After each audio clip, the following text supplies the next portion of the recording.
Sure, that's it. Right in the neighborhood, we'll rope it off and everybody'll come to it. However, in bringing together the cast for That's Entertainment, the team behind the camera knew their choices would shape the celebration of MGM's golden age.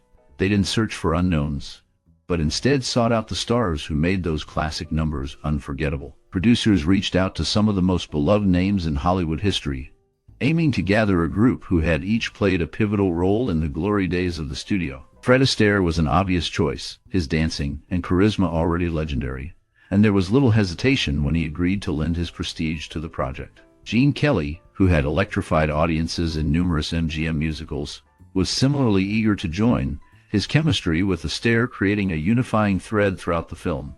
Meanwhile, the producers looked to Judy Garland's talented daughter, Liza Minnelli, who was poised to carry on the legacy of her mother's work at MGM.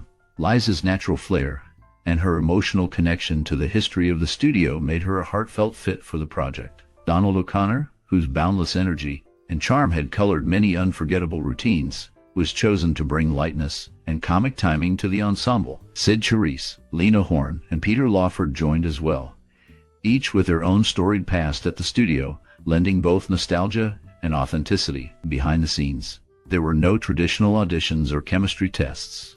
Everyone selected was already a proven screen legend, instantly comfortable with each other, thanks to years of shared history. The pivotal moments unfolded not in trying out for roles, but in recalling old friendships and reigniting bonds that had started in the golden age of Hollywood.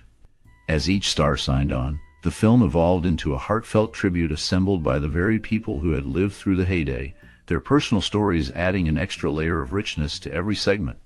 Instead of nervous audition rooms, there were warm reunions and laughter as tales from their past films came to life again. With every casting decision, the filmmakers prioritized authenticity and genuine passion for MGM's legacy, allowing the stars to guide viewers through a dazzling showcase of cinema's history.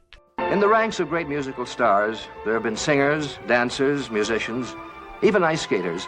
Instead, director Jack Haley Jr. approached That's Entertainment with a clear affection for the golden age of MGM musicals, blending nostalgia with documentary storytelling. Drawing upon his deep respect for classic Hollywood and a sense of fun, he carefully curated famous sequences and behind-the-scenes moments, letting the stars themselves introduce and comment on the archive footage. Haley's style relied on warmth and simplicity, creating a seamless link between old clips and new introductions rather than heavy-handed narration. His creative influences came from the era the film celebrated. He wanted to capture the magic and optimism of MGM's past while making it accessible for contemporary viewers. By filming new introductions on the actual studio lot, some at now empty sound stages, he gave the film a sense of history and continuity. Haley collaborated closely with the legendary performers who returned on-screen to guide audiences, trusting their charisma to carry the documentary. He worked with editors who shared his vision for an upbeat, fast-moving celebration, and often let the footage do the talking, believing in the enduring power of the original songs, dances, and personalities. Who was impossible to compare with anyone else. Here's another of my favorites. When That's Entertainment came out in 1974, it brought together some of the best scenes and songs from old movie musicals. Stars like Fred Astaire, Gene Kelly, and Judy Garland appeared in classic film clips, and real MGM legends shared their stories on screen. The film shows singing, dancing, and movie moments that many people grew up watching with family and friends, making it easy to understand why it continues to be loved.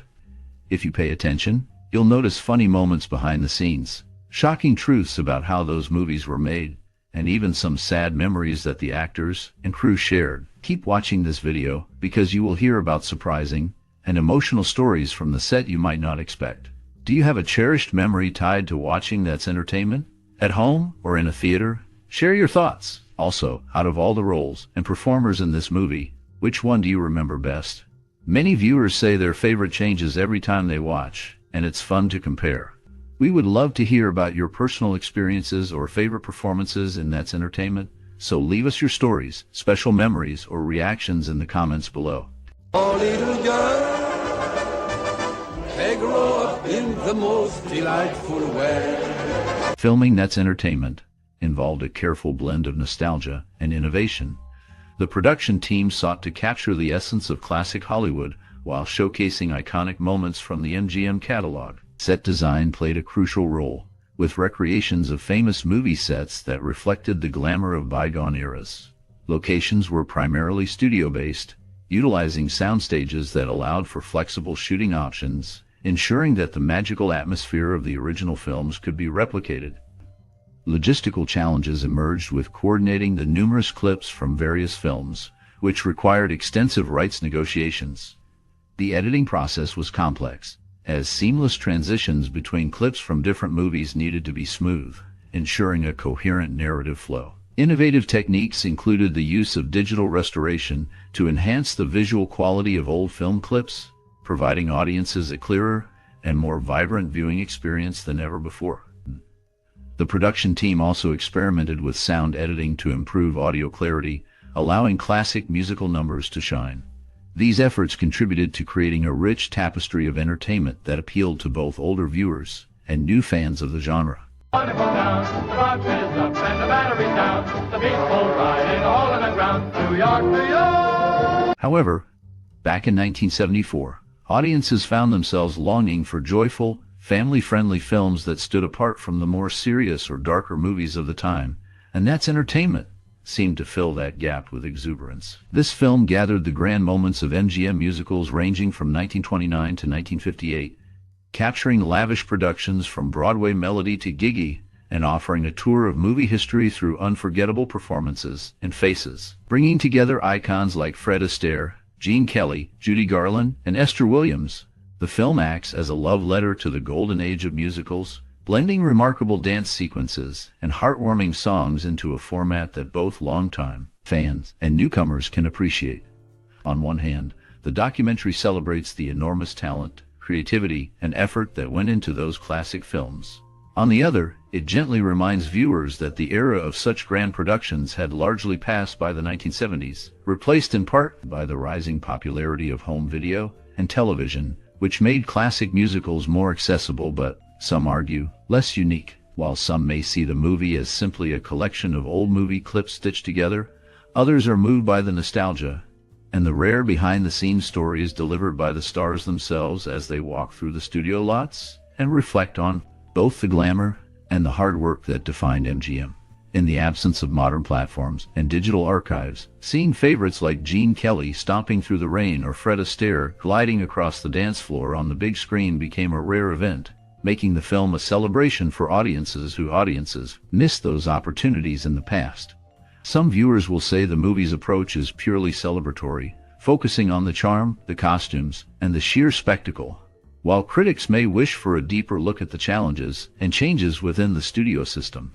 Yet, the warmth and excitement with which the stars themselves recall their own work provide a sense of authenticity, never coming across as self-important, but instead revealing the dedication and pride of an earlier Hollywood generation. Today, when access to these musicals is no longer limited, and the movie's original sense of urgency has faded, fans might not fully understand the impact of seeing these magnificent set pieces restored to the big screen. Even with changing tastes and the fading of the musical's former popularity, the film endures as both a time capsule and a gathering point for film lovers, offering a blend of spectacle and sincerity through its careful selection of numbers and star interviews. Although musical films would continue to be made later, sometimes even achieving new classics, few would match the sheer volume and consistent quality of those MGM years highlighted in the film. Whether viewed as a wistful memory or a lively parade of old favorites, That's Entertainment remains especially meaningful for older generations who remember a time when these movies were at their height, but it can still offer joy, history, and a bit of magic to anyone willing to step into its world. Bruce and a gang of lovely ladies cluttered up Hollywood's biggest staircase. And somewhere in that lovely mob you'll find... Moving through the film That's Entertainment, music reaches beyond simple background and becomes the heart of every memory that dances across the screen. MGM's Golden Age musicals are stitched together with songs that delighted millions, and the 1974 film celebrates this by carefully curating a soundtrack of classic numbers.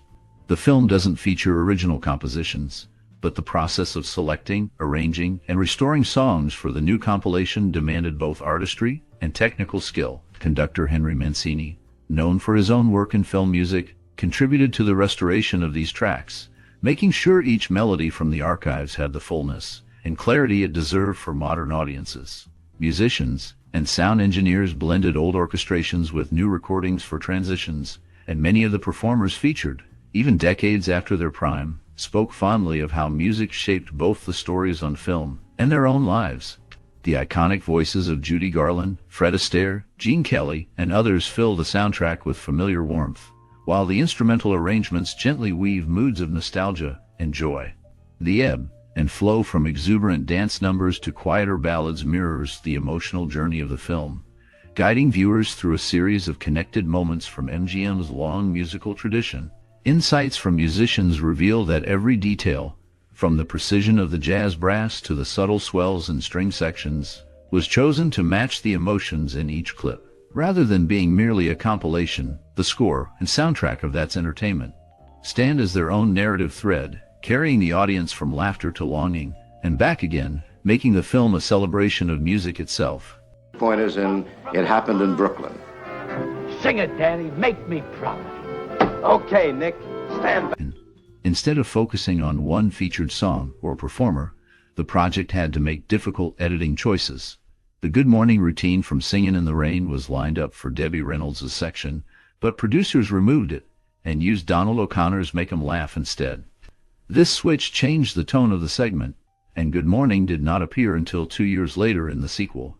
Meanwhile, rare footage of Judy Garland's time as Annie Oakley in Annie, Get Your Gun was not included. Garland filmed many scenes before being replaced by Betty Hutton, and her complete recordings for every song on the soundtrack still exist. This lost footage has appeared in several films about Hollywood's past, but the clearest assembly of her uncut musical numbers was released much later in a third installment in 1994, showing how the project only gradually made use of these important pieces of film history. Handling of musical numbers was sometimes abrupt, as seen in the case of Let's Go Bavarian from Dancing Lady. This showpiece with Fred Astaire and Joan Crawford, dressed unexpectedly in lederhosen, was so far from their usual image that the director worried it would be distracting or even funny for the wrong reasons. At the last minute, the segment was removed, replaced by another ballroom performance from the same film that fit better and had a more polished look. Yet the available version of the included number was choppily edited, and evidence suggests the original unused musical selection had a complete edit, even being pressed onto the film's official soundtrack album, though it never made it to the theater screen. These edits, replacements, and discoveries show the challenges the filmmakers faced as they tried to select and preserve Hollywood's most familiar, rare, and even unfinished moments for audiences, resulting in a film that both celebrated and shaped what viewers would remember about early movie musicals. I apologize for the way I feel about a young lady that I worked with here at MGM. I love her. And she's as big a hit right now on... Suddenly, Fred Astaire's effortless glide to Steppin' Out With My Baby is shown in full glory, his every step seeming to float, and viewers are reminded by Astaire himself how many takes it once took him to master even the simplest-looking routine. Gene Kelly, meanwhile, recalls filming Singin' in the Rain, where each movement was tightly choreographed, but somehow felt loose and spontaneous as water splashed and sparkled around him. The scenes pull viewers into the past. The music, the bright technicolor, and the pure joy on the actors' faces make these performances alive again. Director Jack Haley Jr. lets each number unfold with long, unbroken takes, so the dance work remains the star rather than the camera's tricks. Judy Garland's Get Happy sequence dazzles, shot with high-contrast lighting that frames her every smile and spin. Liza Minnelli spoke about watching her mother on screen, saying it always felt like she was stepping into an electric current. Frank Sinatra appears, cool and precise, given space on screen to let his effortless voice and charm work magic. These choices in direction and editing were intentional, meant to showcase talent without distraction, and performers like Donald O'Connor commented on how seeing the scenes edited together felt like being reunited with old friends. The result is less a film than a joyous parade, one that gives audiences a sense of wonder, drawing on nostalgia, but making it feel new through careful curation and personal reminiscence, all woven together so skillfully that the legends of MGM seem as present today as they ever were.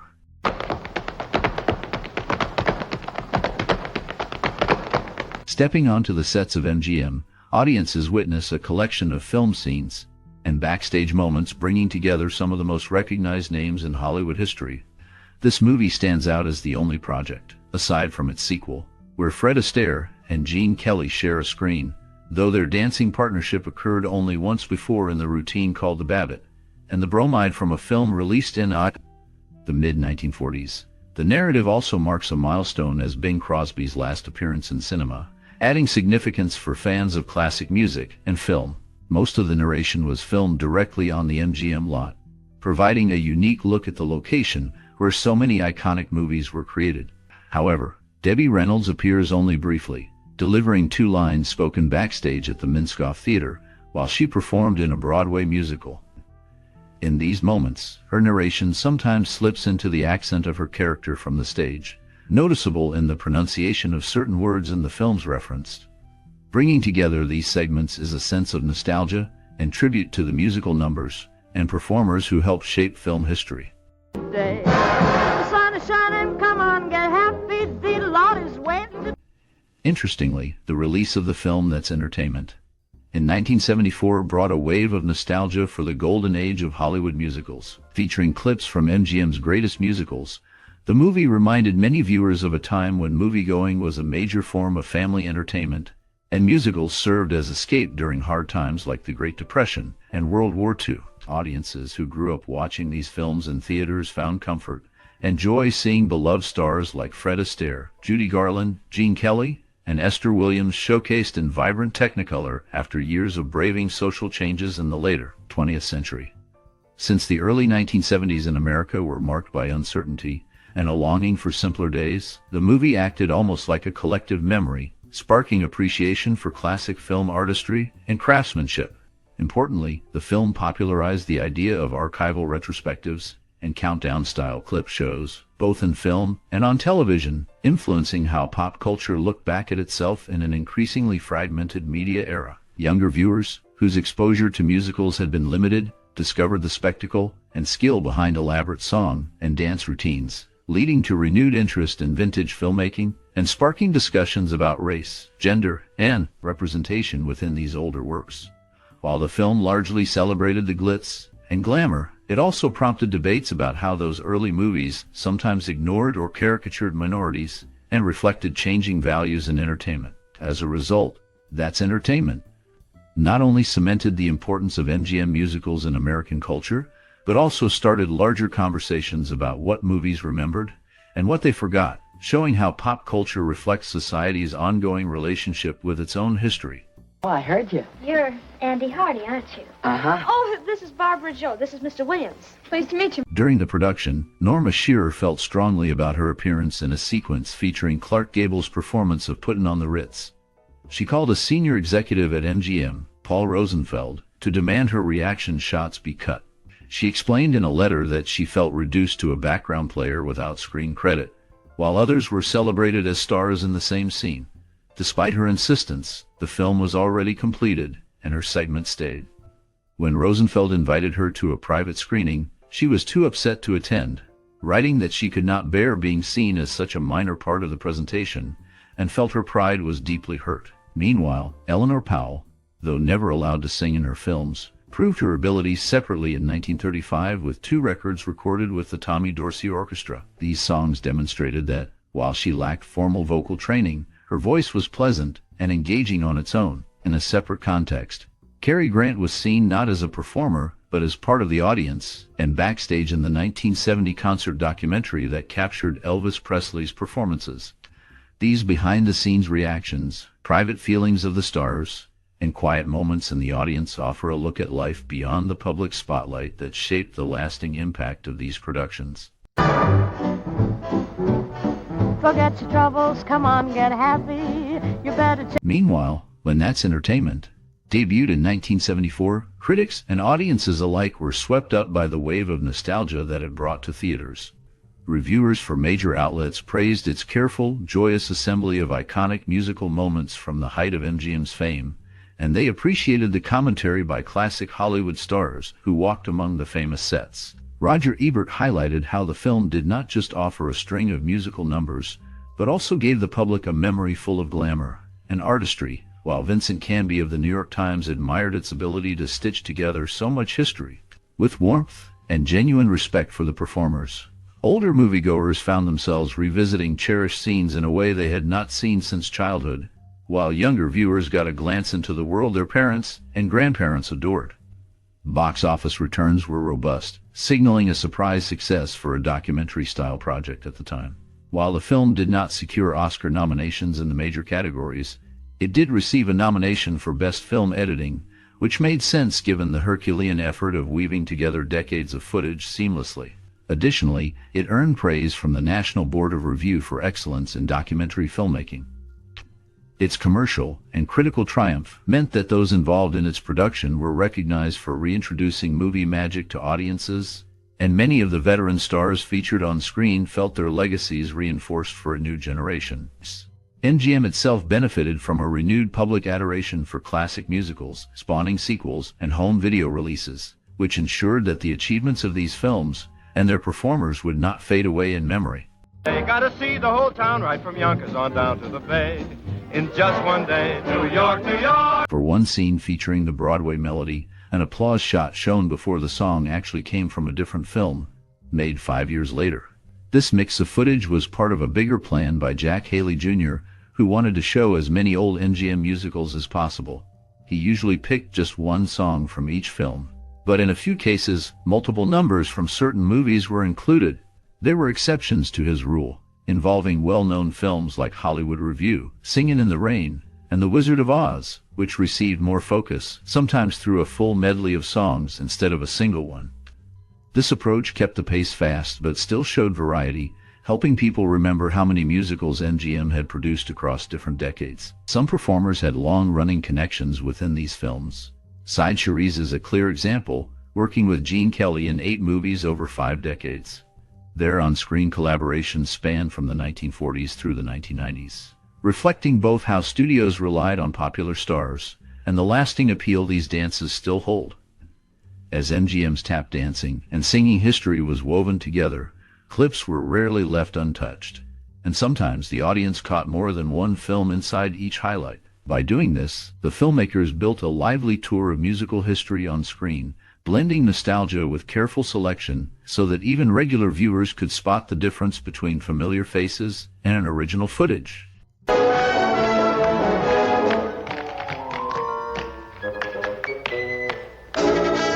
Interestingly, while filming That's Entertainment, at MGM Studios, the legendary sound stages were mostly quiet for the first time since the golden musical era. Cast members like Fred Astaire and Gene Kelly often walked through sets that once buzzed with life, with crew pausing to take in their presence as if time had rewound. Astaire, despite his careful and reserved nature, warmed up recalling specific dance numbers and the camaraderie he shared with partners like Ginger Rogers. Meanwhile, Debbie Reynolds surprised everyone by sneaking into the costume storage with her daughter Carrie Fisher. Reynolds was so attached to the wardrobes from her glory days that she started narrating which gowns belonged to which film, sparking laughter among the crew. At one point, Bing Crosby and Frank Sinatra compared notes on who had the rougher behind-the-scenes stories, especially filming under the infamous direction of Busby Berkeley, who was known for his punishing rehearsal schedules. The studio's cafeteria, usually closed these days, opened up just for the cast, creating a nostalgic lunchroom full of old stories about lost friends, forgotten numbers, and late-night shoots. Even the more technical workers, lighting techs, and camera operators, found themselves caught up in the reunion atmosphere, swapping tales about accidents with sets, and the enormous water tanks used during Esther Williams' iconic water ballads. Through it all, the old MGM lot echoed with both laughter and wistfulness, as these stars, many visiting for perhaps the last time, relived moments that had changed Hollywood forever. It's great. In one notable segment, Elizabeth Taylor addresses her own singing abilities during the Melody of Spring number from Cynthia, making a joke about not being on the same level as stars like Jane Powell or Judy Garland. There is still no clear answer about whether her singing voice was actually used in that scene, or if someone else dubbed her vocals. Shifting to the tap dancing talents of Ann Miller, her stage presence in the 1970s was often marked by her large, stiffly sprayed wigs, a feature that led to gentle mockery on television shows, especially during routines on The Carol Burnett Show. Miller's Look, and History at MGM were further parodied in the musical Revue Forbidden Broadway by Gerard Alessandrini, where an actress played her belting out humorous lyrics about her old Hollywood roles, and her hair's dramatic effect on studio executives. Meanwhile, the film captured some of the last moments on MGM's famous backlot, which by then consisted of several parcels, many in decline. When the stars appeared walking among these aging, often neglected sets, the neglected condition of places like the train station, where Fred Astaire gives his introduction, is clear. Bing Crosby also makes a comment about how the English Lake area had become rundown. These staging choices emphasize nostalgia, highlighting not just the glamour of MGM's heyday, but also the fading, temporary nature of movie magic. The scenes of crumbling scenery serve as a reminder that the splendor was always manufactured, offering a unique perspective on Hollywood's golden age, as well as its slow transformation as old studio lots made way for new developments. The old pro, James Durant, he gives a newcomer a few pointers in It Happened in Brooklyn. Suddenly, when That's Entertainment premiered in 1974, it gave viewers a look back at the golden age of Hollywood musicals by collecting highlights from MGM's famous catalog. Audiences were treated to unforgettable scenes with stars like Gene Kelly, Judy Garland, Fred Astaire, and many others, all introduced by legends revisiting the old MGM studio lots. This documentary-style celebration reminded people why musicals had a special place in American culture, especially during tough times like the Depression and World War II. By stitching together the most memorable numbers with lively storytelling, the film sparked a new wave of interest in classic musicals for both old and new viewers. Over time, this spotlight on Hollywood's past strongly influenced younger filmmakers by showing how much can be gained from honoring earlier styles and performers. The film's popularity led to 2 sequels, and even more tributes to MGM's legacy, keeping those unforgettable moments and songs alive. Through TV re-airings, home videos, and now streaming services, That's Entertainment helped audiences rediscover a treasure trove of performance, dance, and song, making it clear that the spirit of classic musicals lives on. Many later documentaries and retrospectives about old Hollywood owe a debt to the format and success of this movie, while directors and choreographers have borrowed techniques and ideas from its star-filled numbers for use in film and staging.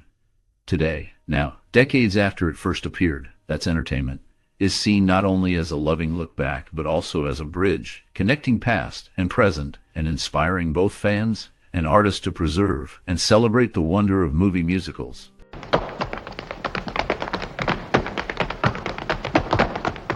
Often, unexpected moments stand out in the history of musical films, like when Errol Flynn, otherwise known for playing swashbuckling heroes, appeared in Thank Your Lucky Stars, singing and dancing in a pub scene called That's What You Jolly Well Get.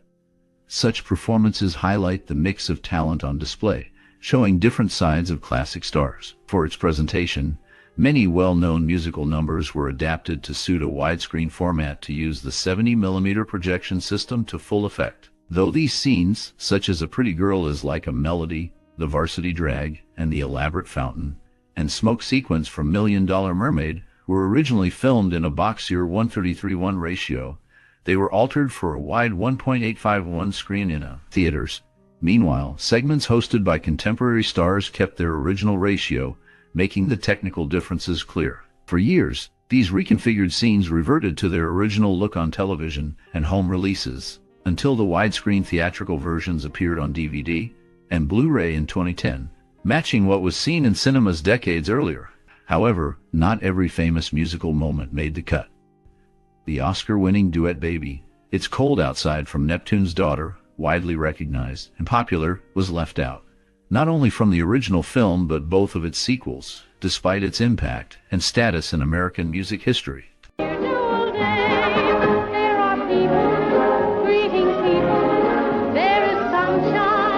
Looking back, That's Entertainment from 1974 brought together some of the most unforgettable moments from Hollywood's golden age of musicals, gathering stars like Fred Astaire, Gene Kelly, Judy Garland, and many more. For so many people, it was more than just a trip down memory lane. It helped remind viewers of the magic movie musicals can create, from lavish dance numbers to catchy songs that stay with you for life. Maybe it gave you a reason to share these classics with your own children or grandchildren, or even sparked a deeper curiosity about old Hollywood and the directors, set designers, or songwriters behind the scenes. Some may recall watching it when it first aired, feeling a sense of nostalgia for a world they'd only glimpsed before. Others might have seen it for the first time much later, gaining new appreciation for the artistry and hard work that went into every performance. That's entertainment. Has a special way of bringing people together, showing how movies can connect us across generations and help us treasure the past differently. Now, think back, did this film change the way you see older musicals? Or maybe make you want to revisit your favorite classics? Did it spark conversations in your home, or inspire you to learn tap dancing, or sing along to a familiar tune? Please share your memories or stories below. If you enjoyed remembering these moments or learned something new about classic cinema, let your friends and family know by liking this video, subscribing for more movie journeys, and sharing your own stories with us in the comments so we can all celebrate the magic of film together. Here, an uncomfortable